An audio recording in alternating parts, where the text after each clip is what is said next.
بھوک کے ذریعے بھی تمہاری کیا ہوگی؟ آزمائش ہوگی۔ تو خاص طور پر جو آخری زمانہ ہوگا نا قیامت کے قریب، اس میں تو حدیث میں فرمایا، مفہوم عرض کر رہا ہوں، کہ جب دجال آئے گا تو اس کی کل زندگی 40 دن ہوگی، لیکن وہ جو پہلا دن ہوگا 1 سال کے برابر لمبا ہوگا، دوسرا دن 1 مہینے کے برابر، اور تیسرا جو اس کا دن ہوگا دنیا میں وہ 1 ہفتے کے برابر ہوگا۔ باقی دن عام معمول کے مطابق گزریں گے، اور جو لوگ اس کو خدا مانیں گے ان کے ساتھ روٹیوں کے پہاڑ ہوں گے، اور جو اس کو خدا نہیں مانیں گے ان پر فقر و فاقہ ہوگا، بھوک ہوگی، افلاس ہوگا۔ لیکن حدیث میں فرمایا رسول اللہ صلی اللہ علیہ وسلم نے کہ جو ایمان والے ہوں گے اللہ تعالیٰ ان کی بھوک بھی ختم کریں گے، پیاس بھی۔ کس طرح کہ بھوک پیاس جب انہیں لگے گی تو وہ نماز پڑھیں گے اور اللہ کا ذکر کریں گے تو اللہ تعالیٰ ان کی بھوک بھی ختم فرما دیں گے اور پیاس بھی اللہ تعالیٰ ختم فرما دیں گے۔ لیکن یہ کہ امتحان تو ہوگا، آزمائش ہوگی، بات سمجھا گئی ہے۔ تو دنیا میں بھی کبھی ایسے بندے پر حالات آتے ہیں تو انسان کو اللہ تعالیٰ سے مایوس نہیں ہونا چاہیے، نہ انسان کو اللہ رب العالمین کے بارے میں گلے شکوے کرنے چاہیے، نہ ہی تقدیر کے اوپر اعتراضات کرنے چاہیے، یہ تو آزمائش ہے۔ اس کے بعد ارشاد فرمایا وَنَقْصٍ مِّنَ الْأَمْوَالِ، کبھی مال میں مالی نقصان ہو جائے گا، تو یہ اس کے ذریعے بھی اللہ تعالیٰ تمہاری آزمائش کریں گے۔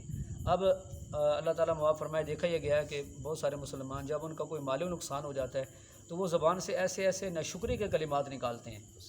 تو بھئی اگر نقصان ہو گیا ہے تو یہ بھی تو دیکھنا چاہیے نا اللہ تعالیٰ نے اس سے پہلے کتنا نوازا ہے، تو ہو سکتا ہے اس میں بھی انسان کے لیے کوئی بہتری اور خیر ہی ہو، ہے جی۔ جیسے حدیث میں آتا ہے کہ مفہوم عرض کر رہا ہوں، جیسے حدیث میں آتا ہے کہ مومن بندہ ہر حال میں خیر میں رہتا ہے، اس کا کسی حال میں نقصان نہیں ہوتا۔ فرمایا جب اس کو کوئی نعمت ملتی ہے اللہ تعالیٰ کا شکر ادا کرتا ہے تو اس کے لیے خیر بن جاتی ہے، بھلائی بن جاتی ہے۔ اور اگر اس کے اوپر کوئی پریشانی آ جائے، اللہ کی طرف سے کوئی پریشانی آ جائے تو وہ صبر کرتا ہے تو یہ صبر کرنا بھی اس کے لیے سراسر خیر ہی خیر بن جاتا ہے۔ تو مومن آدمی کسی حال میں بھی نقصان میں نہیں ہوتا۔ تو فرمایا کبھی مال میں نقصان ہوگا، مالی نقصان ہو جائے گا، تو ایسا بھی ہوگا کبھی، اس کے ذریعے بھی اللہ تعالیٰ تمہاری آزمائش کریں گے۔ تو ایک جگہ ارشاد فرمایا کہ اللہ تعالیٰ نے قرآن پاک میں نافرمان آدمی کا جب ذکر فرمایا تو فرمایا کہ جب ہم اس کا امتحان لیتے ہیں تو ہم اس پر مال کی فروانی کر دیتے ہیں، اولاد بھی دے دیتے ہیں، تو وہ کہتا ہے کہ بھئی میرے رب نے میرا اکرام کیا ہے، میری عزت کی ہے، میں تو اس قابل تھا، مجھے مال ملنا چاہیے تھا، بیٹے ملنے چاہیے تھے۔ اور فرمایا جب دوسری طرح آزمائش کرتے ہیں کہ مال کی تنگی کر دیتے ہیں، رزق کی تنگی کر دیتے ہیں جی، تو پھر وہ کہنے لگتا ہے فَيَقُولُ رَبِّ أَهَانَنِ، اوہو میرے رب نے تو مجھے ذلیل کر دیا ہے جی، میرے رب نے مجھے رسوا کر دیا۔ یہ نافرمان آدمی کا ذکر ہوا۔ اس کے بعد ارشاد فرمایا وَالْأَنفُسِ، اور کبھی ایسا ہوگا کہ کوئی جانی نقصان ہو جائے گا، خواہ وہ اپنے قریبی رشتہ داروں میں ہو یا دور کے رشتہ داروں میں ہو، نقصان ہو جائے گا تو اس کے ذریعے بھی اللہ تعالیٰ کیا کریں گے؟ آزمائش کریں گے کہ میرا بندہ وہ صبر کے کلمات کہتا ہے یا گلے شکوے کرتا ہے یا زمانہ جاہلیت کی طرح واویلا کرتا ہے۔ جیسے فرمایا کہ اگر کسی آدمی کوئی پریشانی آ جائے، اس پر اس کا کوئی رشتہ دار فوت ہو جائے تو جب بندہ یہ کہتا ہے نا اِنَّ لِلَّهِ وَإِنَّا إِلَيْهِ راجعون، ہاں جی، اور وہ دعا پڑھتا ہے جو حدیث میں سکھائی گئی ہے، تو فرمایا کہ اللہ تعالیٰ فرماتے ہیں کہ میرے بندے تو نے چونکہ صبر کیا ہے تو میرے پاس تیرے لیے اس کا بدلہ جنت ہے۔ تو نے صبر کیا ہے تو اس لیے اس کا بدلہ کیا ہے؟ جنت۔ باقی دل کا پریشان ہونا، آنکھوں سے آنسوؤں کا بہنا، یہ بے صبری نہیں ہے۔ بے صبری کیا ہے جی؟ زبان سے کوئی ایسا کلمہ نکالے کہ جو شریعت نے جس سے منع کیا ہے، ایسا کوئی کلمہ زبان سے نکالے، یہ بے صبری ہے۔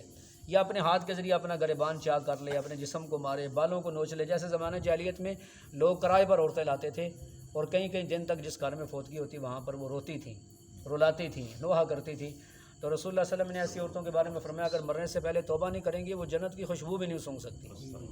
ایسے ہی مردوں کے بارے میں فرمایا کہ جو مصیبت کے وقت اپنے رخساروں کو پیٹے اور اپنا گریبان چاک کر لے تو، اور فرمایا کہ زمانہ جاہلیت کی طرح واویلا کرے وہ ہم میں سے نہیں ہے۔ باقی آنکھوں سے آنسو بہتے ہیں، رونا اور دل پریشان ہوتا ہے تو یہ سب بے صبری نہیں ہے۔ اتنی بات آپ کو سمجھ آگے کہ نہیں آگے؟ اس کے بعد فرمایا والثمرات، کبھی فصل میں نقصان ہو جائے گا، پھلوں کا نقصان ہو جائے گا، ہیں جی، تو یہ اس کے ذریعے بھی اللہ تعالیٰ تمہاری آزمائش کرنا چاہتے ہیں۔ تو اب آپ نے دیکھا ہوگا ہمارے کسان بھائی جب کوئی فصل کا نقصان ہوتا ہے پھر بیچارے روتے رہتے ہیں، لیکن یہ نہیں سوچتے کہ بھئی ہم کتنے نمازی ہیں، کتنی نمازیں ہم مسجد میں جا کے پڑھتے ہیں، یا اگر ہم دور ہیں مسجد سے کام کاج کر رہے ہیں تو کیا بھائی ہم نماز پڑھتے ہیں؟ ہم اللہ کے کتنے شکر گزار ہیں اور اس نے جو ہمیں نعمتیں دی ہیں اس پر ہماری طرف سے کتنی عبادت ہو رہی ہے، یہ نہیں دیکھتے، لیکن البتہ یہ رونا روتے ہیں کہ اس سال جی فصل کا نقصان ہو گیا، یہ ہو گیا۔ تو بہرحال اللہ تعالیٰ فرماتے ہیں اس کے ذریعے بھی ہم تمہاری آزمائش کریں گے۔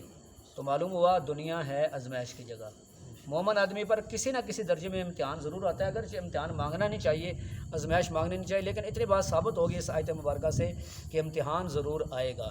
لہٰذا نہ سمجھ ہیں وہ لوگ، جاہل ہیں وہ لوگ دین سے، کہ جو کوئی مصیبت آ جائے تو خودکشیاں کر لیتے ہیں، اپنے آپ کو مار لیتے ہیں، اپنے بچوں کو مار دیتے ہیں جی، اپنی جان ختم کر لیتے ہیں۔ تو یقیناً وہ لوگ دین سے جاہل ہیں، اور انہیں یہ پتہ نہیں ہے کہ بھئی ہر خواہش تو جا کے جنت میں پوری ہوگی۔